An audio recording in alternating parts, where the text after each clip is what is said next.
Hello and welcome back to Behind the Lines, our holiday show. Now joining us, we have two innkeepers. We have Jan Garrabrandt, the owner of the Artisan in Terry Hill, and joining us is Rebecca Gallagher with the Smithton Inn right across the street here in Ephrata. Like our hats? Thank you for bringing along our Santa hats. You're welcome. Christmas is such a wonderful time of the year, and you've got a tradition that people already started calling you about at the Smithton Inn, right? We did. We bought the Smithton last year, so this is our second Christmas season, and last year we decided to do something fun. We're on a pretty prominent corner in Ephrata, and we bought a countdown to Christmas clock. So this clock tells you the number of days, hours, minutes, and seconds until Christmas.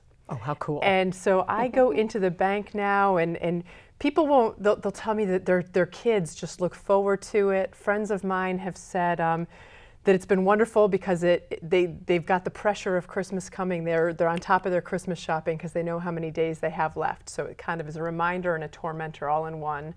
And even the chief of police sent me an email and said he knows Christmas is on the way because the Smithton clock is counting down. Oh, very cool. That's great.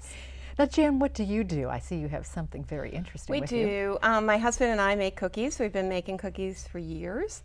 We make about 35 different kinds, so we brought some today. It was very hard to get by the front desk, though. And we decorate inside and out. I stuff all my window boxes with greens.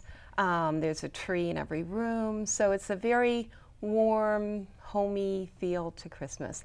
Even though we host people from all over the year, from all over the world, we want them to know what our traditions are like and share them. Yeah. So what is a tradition with your family? What's Christmas? Well, I was raised Polish, so my parents were both Polish, so we have Wigilia on Christmas Eve, which is a meatless meal. Consists mainly of pierogies. We have 3 different kinds. We have potato, cabbage, and my favorite, cherry.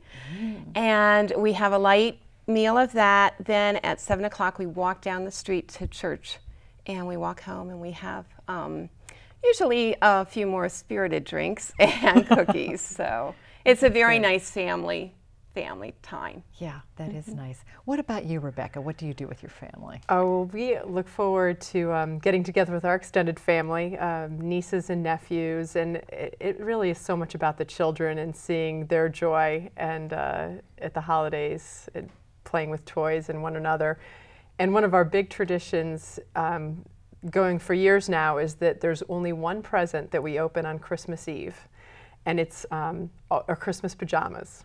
Oh. And we trade out who gets to buy each other's pajamas, and they tend to be a little bit silly, but you get to open and find out what your Christmas pajamas are that year, and that's what you go to sleep in. And so when you wake up on Christmas morning, you're wearing your Christmas pajamas, and you get to open up your gifts. Oh, that's a lot of fun. Now, you like collecting, too.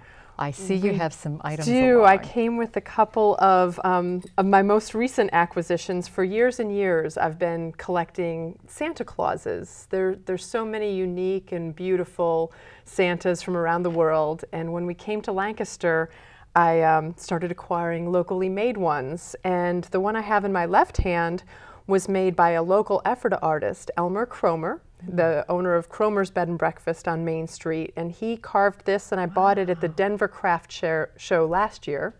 And then this one I got from another local Pennsylvania artist that had a booth at the Lidditz Crafts Fair. Okay. So we're just so lucky to be in this wonderful crafts area that in the summertime now I make my acquisitions for my annual Christmas Santa. Oh, that's great. I love collecting Santas, too. I like putting them throughout the house as well as nutcrackers. Oh, yeah. And of course, we always get a real tree. I just love the smell and the different decorations. I have some little decorations when my son was really young that I still put those up every year, even though he's a lot older. And of course, I hear about that. Why do you still put that up? But I love doing that. Do you remember anything when you were younger and you were a kid, how you used to celebrate, Rebecca? Oh my gosh, when I was a kid, I grew up in upstate New York, and my father would plow our backyard and flood it and build an ice rink in our backyard. Really? And we had spotlights, and kids from miles around would come and skate in our backyard. And my dad was the crazy guy in the hunting coat at 3 in the morning watering our backyard. Oh, how funny is that? It was wonderful. And my mother would bake cookies like Jan does, and kids would come and have cookies on hot chocolate and ice skate, and you know, and we would love getting the snow days, and you know, everyone would have something to do. We could sled down our street or skate in our backyard. Oh, that's great fun. What about you, Jan? What do you remember? Oh, I remember snow. I grew up in a suburb of Cleveland, so we always had a white Christmas, which I really miss. But oh, I hope it snows this year. I hope it snows too. I hope it snows as much as last year. I hope it snows like crazy. Yeah. Yes. So I just remember, you know, going outside and having snowball fights and playing in the snow and doing angels and all of that kid stuff. Well, when I was younger, when I was really little, my grandfather used to collect trains. And I mean collect trains. It wasn't just one, it was several of them. And as a small child, you know how big they were. It was huge, and it was just this myriad of trains and this whole village. We used to put things in the little cars and send it around. We used to amuse ourselves that way. And it was so much fun. And then when we got older, a lot of it was Christmas caroling. I loved doing Christmas caroling. Well, you know, I'm looking forward, especially as a family, we go to see Christmas at the Cloister before the holidays. That happens around the 13th, 14th of December. But then between Christmas and New Year's, the Cloister has the lantern tours. Those are wonderful. Which are absolutely wonderful. Great. And and the Cloister Choir, if you can ever get an opportunity to see them sing, but then Christmas at the Cloister is in the Saul. So you're in this historic building with the wonderful acoustics, so that we really enjoy. Lancaster is a wonderful place for Christmas because there's so much history here. So there's so many memories that have been made here, and you know, it's just so easy to make your own and make new ones. It's a wonderful place for Christmas. And I'm so glad you've come to be on the show today and help celebrate Christmas and the holidays with us. Can we try some cookies? Absolutely. Oh, I think I'll try this.